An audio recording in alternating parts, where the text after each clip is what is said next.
Is it a transformative work that you're doing? Are you providing an education? Are you doing a documentary? Does it have cultural or historic significance, right? And if so, you need to be appealing those copyrights because of fair use. And also, if you look on YouTube, because YouTube likes to ding accounts all the time, right? And it seems like they're biased in the way that they make decisions. So I want you to be prepared for your appeal, and also prepared in advance when you're creating your content to make sure that you understand the way that they evaluate this. So let's check it out. How YouTube evaluates educational, documentary, scientific, and artistic EDSA content. Our community guidelines aim to make YouTube a safer community. Sometimes content that would otherwise violate our community guidelines may stay on YouTube when it has, listen to this, educational, documentary, scientific, or artistic context. In these cases, the content gets an EDSA exception. This article has tips for how you can add context, more information that informs or educates viewers to your EDSA content. Here's a note, adding context to your EDSA content doesn't guarantee that it will get an EDSA exception.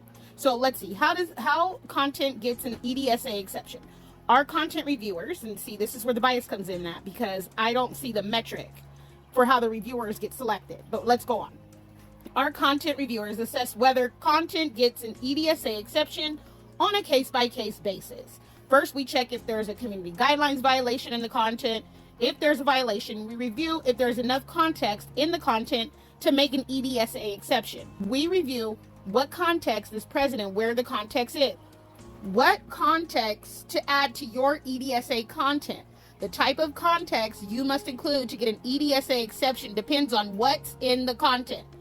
We make most EDSA exceptions when the content has one or more of the following. 1.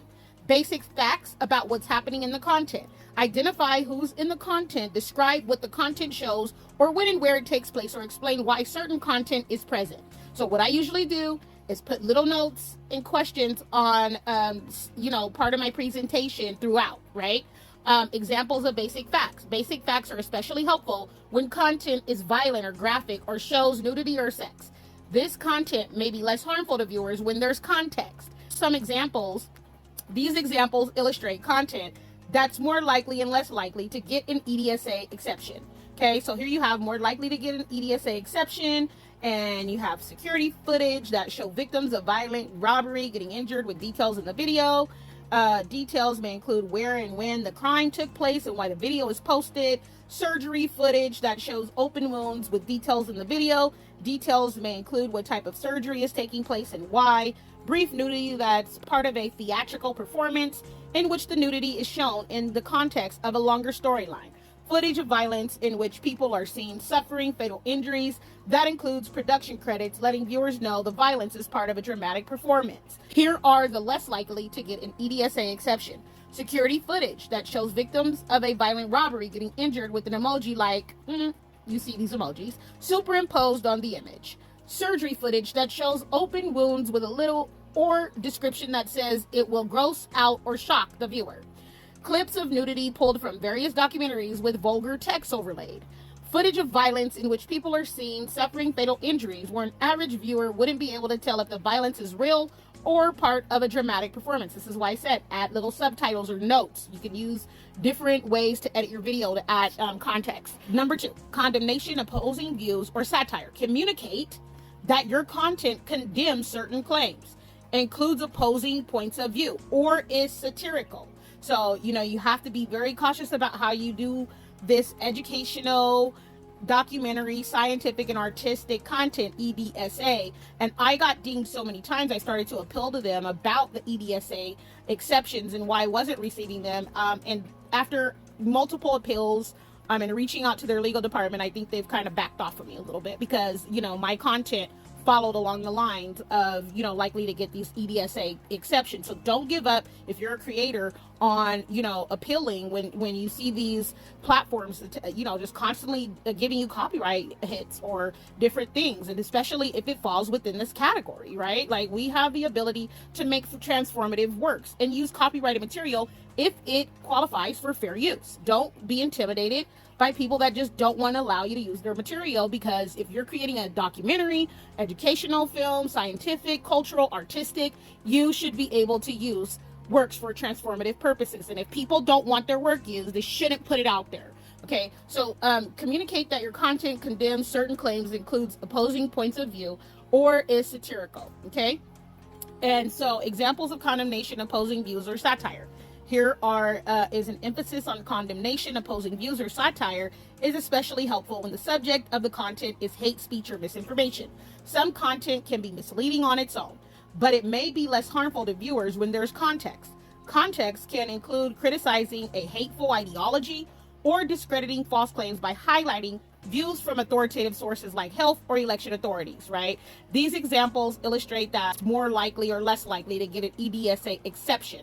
So as you can see right here, here are the exceptions and here are the less likely to get exceptions. I want you to challenge yourself to go to this page and look this information up. I'm just sharing this with you so that you can have an idea of how to advocate for yourself. Now, what I will say is I do not believe in outright theft, right, of content. Like if someone created a work, I'm always going to say I am not using this for any purposes by which I'm going to economically or financially get a benefit. I'm using this to depict what happened, and this was the best way that I could show it was through this little clip or whatever. I don't believe in stealing from people. People that labor should get paid for their labor, and I'm one of the people that, you know, am sticking true to that level of integrity. I do believe, though, that if we're using the work for documentaries, we should be able to do that and give people their credit, but then also not get constantly hit with just some of these what I call copy frauds, right? Look up that terminology. What is a copy fraud? Anyway, let me know if there's something in particular that you would like for me to cover with regards to dealing with YouTube